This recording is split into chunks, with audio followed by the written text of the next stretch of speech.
Los orígenes del pueblo de Israel parecerían ser que sucedió allá por el siglo XII antes de la era común. Incluso algunos ven en la famosa estela de Merneptah, el hijo de Ramsés II, la primera mención extrabíblica del nombre Israel, lo que para algunos significaría que sería el comienzo de esa unidad étnica que finalmente se habría de convertir en el pueblo de Israel. Y es posible suponer que ya desde esos mismos orígenes que se pierden en la bruma del tiempo, y aquellos miembros de ese grupo étnico empezaron a contar historias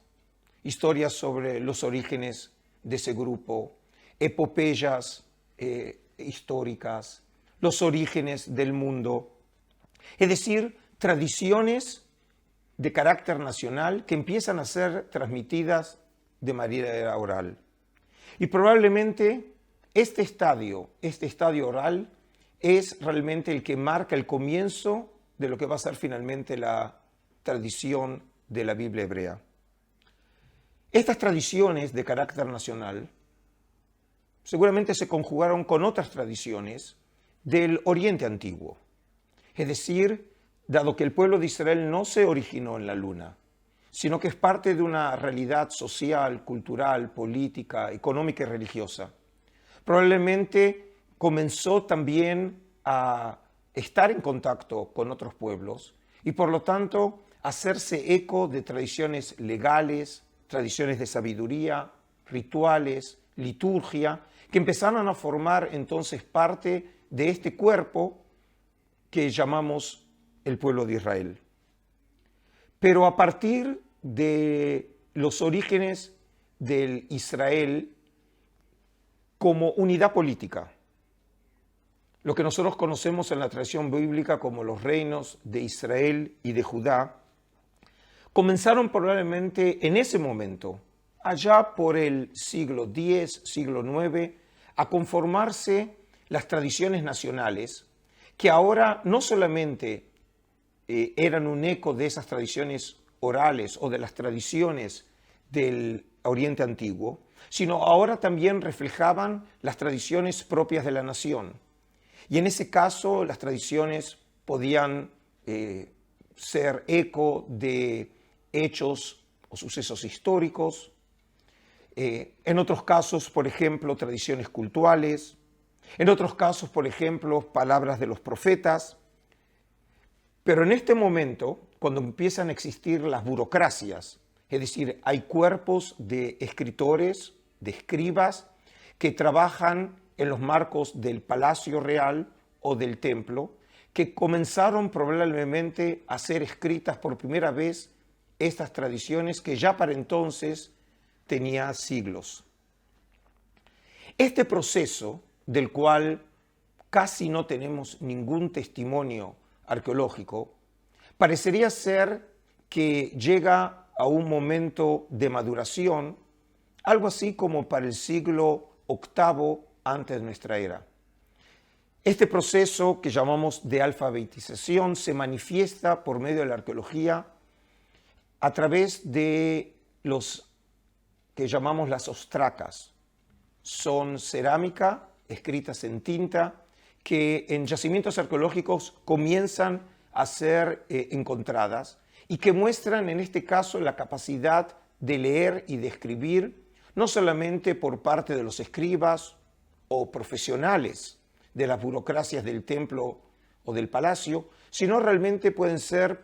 simplemente por gente común o incluso oficiales de algún puesto de defensa de avanzada, que muestran que la alfabetización se había popularizado en la tierra de Israel para alrededor del siglo VIII. Pero si tenemos que marcar un punto de inflexión, un punto el cual podemos decir que a partir de aquí sería el punto inicial de lo que finalmente habremos de conocer como la Biblia hebrea, seguramente, como algunos ya lo notaron, el episodio que marca este punto de inflexión es la historia que aparece relatada en el libro de Reyes, más precisamente en el segundo libro de Reyes, en el capítulo 22, en el cual se cuenta que en la época del rey Josías, el rey de Judea, se llevan a cabo trabajos de reparación del templo de Jerusalén. Y precisamente en esa ocasión, el texto bíblico cuenta que sucedió lo siguiente, que el sumo sacerdote Hilquías contó a Safán, el cronista, que había encontrado el libro de la ley en el templo del Señor y le entregó el libro y Safán lo leyó. Y luego, no solamente ahora el gran sacerdote Hilquías y Safán tienen conocimiento de este libro, sino que luego se cuenta que también informó Safán al rey de que el sacerdote Hilquías le había entregado un libro y lo leyó Safán al rey. El encuentro fortuito, entre comillas, de este libro, esta ley del Señor, como ya lo había marcado de Bete a fines del siglo XVIII, probablemente nos indica que lo que ellos encontraron fue una edición probablemente muy primaria de lo que finalmente habría de ser el libro del Deuteronomio, el quinto libro del Pentateuco de Moisés. Pero para esa época todavía no existe el Pentateuco, sino simplemente es una de las fuentes que finalmente habrán de conformar el Pentateuco. Y lo interesante es que esta ley se transformó finalmente en un tipo de ley fundamental del Estado, porque el texto bíblico nos cuenta en el capítulo 23 del segundo libro de Reyes que, inspirado por el contenido de este libro, el rey Josías implementó lo que se llama la revolución del Deuteronomio, por el cual lo que hizo es eliminar todos los rituales que llamaríamos idolátricos en el sentido bíblico, y además eliminar todos los centros de culto, dejando como único y exclusivo el del Templo de Jerusalén. Es decir, que esta ley no solamente tiene un valor teórico o ideológico, sino que tiene consecuencias prácticas. Esta misma importancia de un texto escrito como ley fundamental del Estado aparece reflejado incluso en la propia legislación del Deuteronomio, en el capítulo 17, en donde el texto dice, aludiendo a lo que habría de hacer el futuro rey cuando el pueblo de Israel entrara a la tierra de Canaán, entre las obligaciones que habría de llevar a cabo el rey, el texto dice lo siguiente: cuando el rey tome posesión del poder, mandará que le hagan una copia escrita de esta enseñanza, tomada del original que está al cuidado de los sacerdotes levitas. Y siempre tendrá esa copia consigo y la leerá todos los días de su vida, para que aprenda a reverenciar al Señor, su Dios, a respetar todo el contenido de esta enseñanza y a poner en práctica sus mandatos. Es decir, que ahora el rey también se verá sometido a la ley y tendrá que copiar esa ley como un libro que le servirá como guía de enseñanza para seguir su política, cosa que muestra realmente que la ley está por sobre incluso la autoridad real. Y si en este caso podemos ya ver algunos indicios de aquello que finalmente habrá de ser el futuro Pentateuco, una de las partes de la futura Biblia hebrea,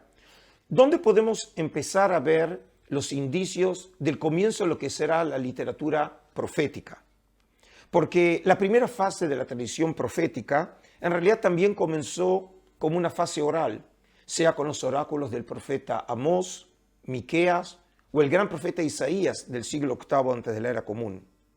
Pero tenemos dos textos de finales de la época del primer templo en donde aparentemente hay un cambio del paradigma. En el libro de Habacuc,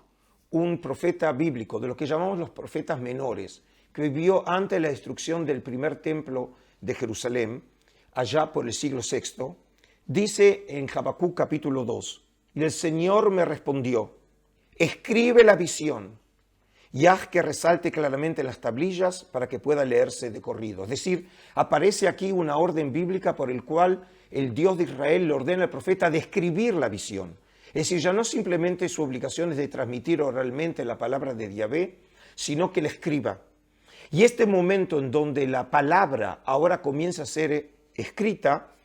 se manifiesta de una manera clara en un episodio que no tiene ningún paralelo en la tradición bíblica, que es en el libro de Jeremías, el gran profeta de la destrucción del templo, allá por el siglo VI, en Jeremías 36, donde el Dios de Israel le ordena al profeta escribir las profecías que había profetizado durante años. Y el texto dice así: el año cuarto del gobierno de Joaquín, hijo de Josías, rey de Judá, el Señor se dirigió a Jeremías y le dijo: toma un rollo de escribir y escribe en él todo lo que te he dicho acerca de Israel, de Judá y de las demás naciones. Y entonces, como consecuencia de esta orden divina, Jeremías nombra a un secretario, a un escriba, cuya función habrá de ser la de escribir y poner por escrito los oráculos de Jeremías. Y así dice el texto: y Jeremías llamó a Baruch, hijo de Nerías, y le dictó todo lo que el Señor le había dicho, y Baruch lo escribió en un rollo. Y por tanto, parecería ser que a fines del primer templo, allá por el siglo VI, podemos